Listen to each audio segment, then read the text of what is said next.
Bonjour les amis, c'est Arnaud de stoplaclope.com. Donc hier je vous avais promis une nouvelle vidéo. Donc ça sera la deuxième aujourd'hui. On va dire que j'y prends un peu goût parce que c'était quand même pas mal réussi. J'ai eu des bons retours, des critiques constructives aussi. Merci aux amis qui participent à tout ça. Donc et aujourd'hui je me suis équipé d'un micro. Voilà, donc ça sera beaucoup plus pratique, vous m'entendrez mieux sur cette vidéo. Et alors une autre chose, c'est qu'effectivement, voilà, je suis un amateur, je sais absolument pas couper, faire des montages vidéo complexes, etc. Donc je vais essayer de vous faire ça d'une seule prise, avec mes défauts, voilà. Mais voilà, je vais vous en faire, je vais vous en faire profiter un peu. Donc, et puis mon petit cahier, mon petit cahier de notes pour rien oublier, parce qu'aujourd'hui je vais vous parler d'un blocage. Je vous ai promis de parler de divers blocages qui nous empêchent d'aller vers notre objectif d'arrêter de fumer. Et donc aujourd'hui nous allons parler de la procrastination. La procrastination. Donc alors, moi je suis un pro en procrastination. C'est une grande histoire dans ma vie. Je sais pas vous, vous pouvez éventuellement partager votre expérience en commentaire. Ça peut toujours être sympa d'échanger sur le sujet. Mais aujourd'hui, nous allons parler en particulier de la procrastination du fumeur. Donc je vais la décomposer plutôt en deux grands thèmes. Donc le premier sera la facilité. Donc la facilité dans la procrastination, c'est de dire par exemple, j'entends très souvent autour de moi, ben moi j'attends le déclic. Alors vous avez certainement des personnes dans votre entourage, vous connaissez, ou des personnes qui connaissent quelqu'un qui ont eu ce fameux déclic. Ils ont arrêté du jour au lendemain, et puis nickel, ils n'ont jamais retouché une cigarette. Et ben ça c'est génial effectivement. Ça c'est une chose qui se produit de temps en temps. Il y a des fumeurs qui un jour prennent leur paquet de clopes, ils le jettent, et plus jamais ils en remettent une seule dans leur bouche. Alors ça existe, c'est tout à fait génial. Mais par contre, il y a des tas d'autres personnes qui attendent en vain ce déclic toute leur vie. Alors j'aime présenter mes séminaires de façon complètement décontractée, où on peut blaguer, etc. Mais de temps en temps, il faut quand même appuyer là où ça fait mal. La cigarette, c'est quand même 85 000 morts par an. Et ces 85 000 personnes, elles n'ont pas eu le déclic. Elles n'ont pas eu le déclic. Elles n'ont pas eu ou l'ont eu trop tard. Donc le but du jeu, c'est quand même c'est de rester en vie et ce fameux déclic, on aimerait l'avoir quand on est encore en pleine santé, en profiter. C'est sûr qu'après, d'autres personnes vont dire oh, bah oui, non mais moi, j'ai eu un problème de santé, j'ai eu le déclic. Ouais. Et c'est dommage parce que c'est quand même un peu trop tard. Donc, même si c'est très très bien qu'elles ont eu le déclic, ou même vous, peut-être vous m'écoutez, vous avez eu un problème de santé et ce déclic a du mal à venir, et bien ce déclic il devrait donc pouvoir s'améliorer grâce aux petits conseils que je vais vous donner ensuite. Donc si on en a marre d'attendre ce fameux déclic, parce que voilà, on l'attend tous, moi j'ai fumé 24 ans et c'est vrai que voilà, je me disais dans ma tête, oui, ça va venir un jour, mais là, j'ai pas le temps. Là, j'ai des rénovations à faire à la maison. Mon travail est trop stressant. Toutes ces choses-là, se dit, j'attends après le déclic. Et l'autre façon de faire, donc, le numéro 2, ça sera l'action. Pour contrer la procrastination, il faudra rentrer dans une dynamique de l'action. Alors il y a plein de petites techniques, il y en a énormément, vous pouvez chercher sur internet, il y a des tas de gars qui font du développement personnel, qui parlent de la procrastination. Moi je vais vous parler de deux techniques que j'aime bien et que je trouve adaptées pour le tabac, que j'ai nommé moi-même. D'ailleurs la première, je ne sais pas si d'autres personnes l'appellent de la même façon. Mais moi j'appelle ça le rituel du croche-pied. C'est-à-dire que Si vous êtes encore sur un objectif assez lointain, vous commencez à penser à arrêter de fumer, vous ne savez pas comment, vous ne vous sentez pas prêt.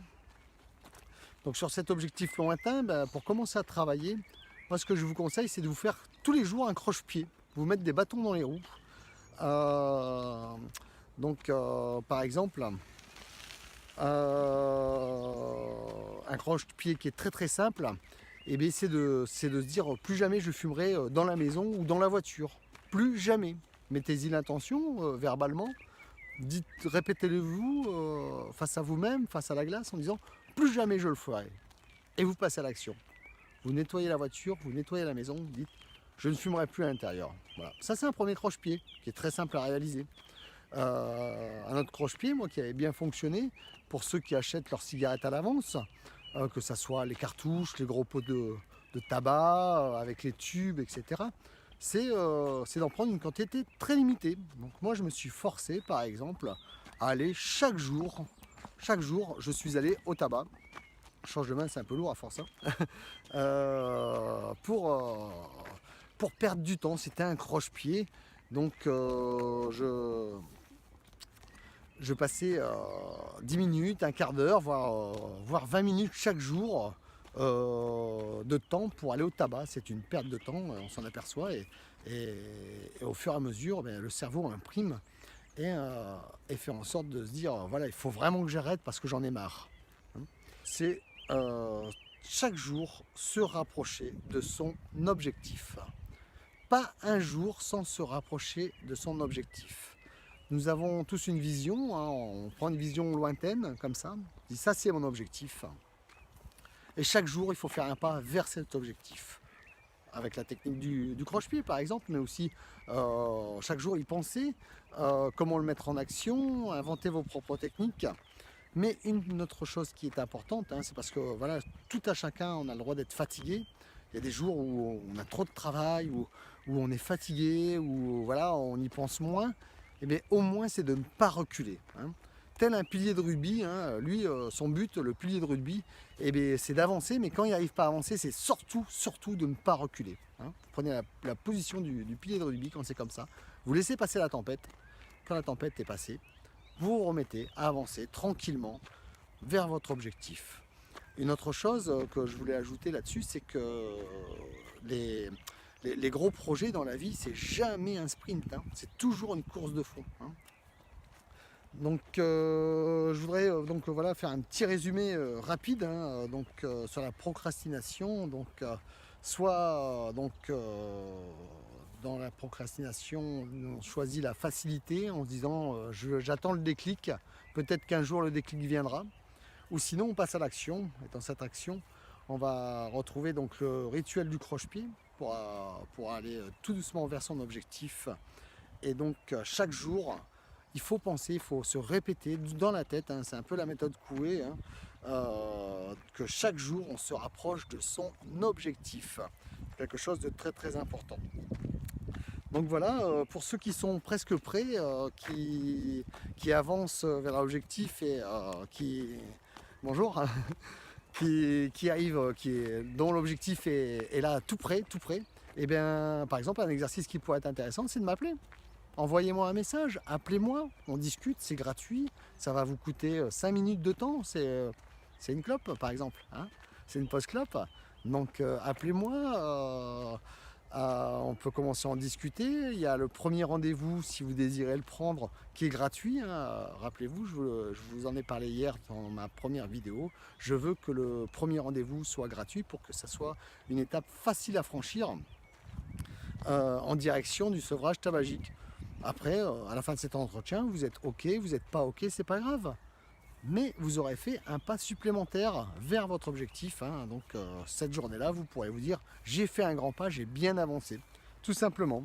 Voilà, écoutez, je vous remercie de m'avoir écouté. Là-haut, ici, juste de ce côté, il y a un petit rond qui va s'afficher. Vous passez la souris dessus pour vous abonner à ma chaîne YouTube parce que je vais en faire d'autres. Je commence à y prendre goût. Après tout, c'est dur de faire la première, mais ensuite qu'on embraye, mais c'est quand même un exercice intéressant. Et de l'autre côté, je vous mettrai la première vidéo pour ceux qui ne l'ont pas vue. ça peut toujours être pratique. Et en dessous, par contre, n'hésitez pas là à vous mettre un commentaire, partagez votre expérience. S'il y a des non-fumeurs ou des anciens fumeurs